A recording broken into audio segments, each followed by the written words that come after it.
Hello everyone, welcome back to my channel. কেমন আছো সবাই? আশা করি খুব ভালো আছো, আমিও ভালো আছি। তো দেখো, আজকে আমি দীঘায় চলে এসেছি আমার ভাইয়ের সাথে।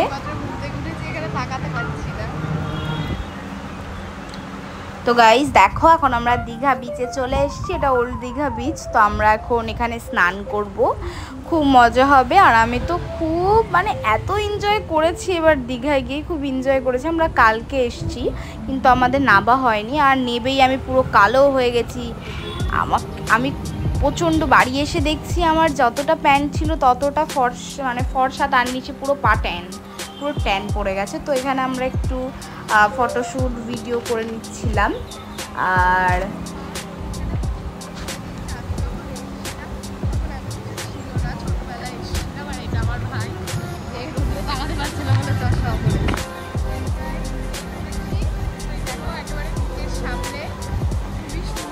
আমরা এখন আর ভেতরে যাচ্ছি না, বাইরে বেরিয়ে গেছি।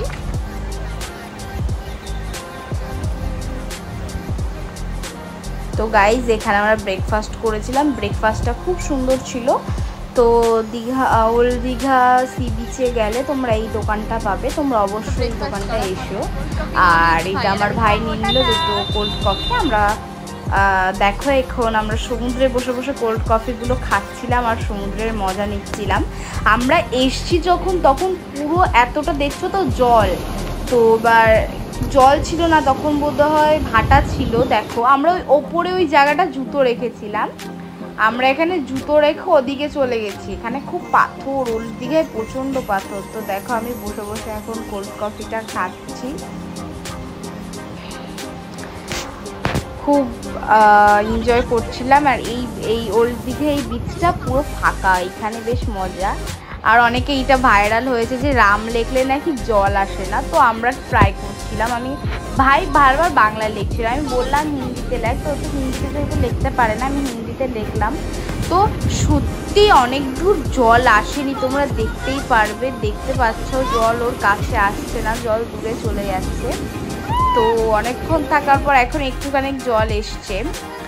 তো এখন আমরা রাম ট্রাই করলাম। তো দেখো, রামের ওখানে এখনও জল আসেনি। তো এখন আমরা এখানে বসে, আমার ভাই আবার বলছে তুই ওটা ফেলে দিলি, তোর শেষ হয়ে গেছে? আমি বললাম হ্যাঁ। আর এখানে আমি খুব এনজয় করছি, এখন একটু শুয়েও পড়লাম। আমার কখন মধ্যেখানে পুরো ভিজবো, আমি এনজয় করছি। আর আমার ভাই দেখো সমুদ্রটা নোংরা করছে, ফেলে দেখছে, বলছে দেখ আবার এদিকে চলে আসবে, নিয়ে আবার চলে আসতে, এবার ও দুটো ওর হাতে ধরে নিয়ে করছে। এখন দুটোকে নিয়ে খেলাখেলি করছে। আর দেখো, এখানে আমরা মারপিট করছি কাদা নিয়ে, ওর গায়ে আমি ছুটছি, ও আমার গায়ে কাদা ছুটছে। কি অবস্থা, আমরা যাতা।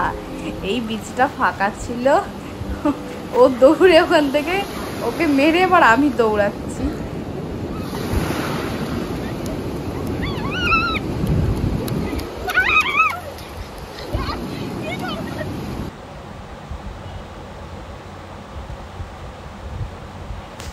এই ড্রেসটা এসে বালিতে ভরে গেছিল, ভাই আর আমি যা করেছি ওখানে। তো আমরা এখন ওই দিকটায় যাব। তো ওখানে বাঁশি বাজাচ্ছে যে এই দিকটায় তো কেউ নেই, এই দিকটায় দড়ি নেই। আর ওল্ড দীঘায় প্রচুর ঢেউ, তো ওই জন্য আমাদেরকে অ্যালার্ট করে ওদিকে ডাকছিল। আর একটা কি ঘটনা ঘটেছে, আমরা ওই দিকে যেতে গিয়ে মা পুরো ওখানে জল, তখন জোয়ার চলে এসছে, মার পাটা ওখানে আটকে গেছে। এবার মাও যেতে পারছে না, আমরাও যেতে পারছি না, নিয়ে তারপর অনেক কষ্টে গেছি।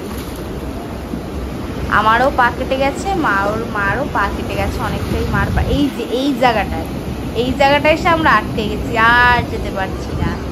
অনেক কষ্টে গেছি এই জায়গাটা থেকে। তো এই জায়গাটাই আমরা আটকে গেছিলাম। তো গাইস দেখো, এখন এখানে জোয়ার চলছে, অনেক জল বেড়ে গেছে। আর এখানে অনেক জল বেড়ে গেছিল। আর এই দেখো আমার মা, আমারও পা কেটেছে, ভাইয়ের তো দেখো। আর এই যে আমার মায়ের পা কেটে গেছে, ব্যথা করছিল। দেখো কত জল বেড়ে গেছে পুরো। আমরা যখন এসছি তখন মাটি, তোমাদের তো দেখালাম, আর এখন এত জল বেড়ে গেছে। আর এই যে বলছিলাম না, ওখানে একটা দড়ি বাঁধা আছে, তো বলেছে অ্যালার্ট করলে যে দড়ি ধরে স্নান করতে। তো আমরা দড়ি ধরে স্নান করছিলাম, তাও ঢেউ এদিকে নিয়ে চলে আসছিল, এত ঢেউ। তো আমরা যখন এসেছি তখন একদম আমরা বিকেলবেলা যখন শঙ্করপুর যাচ্ছিলাম, শঙ্করপুরে যাওয়ার পথে দেখি জল একদম নেই, পুরোটা যেখান থেকে ঢেউ শুরু হচ্ছে সেখানে পুরো শুকনো।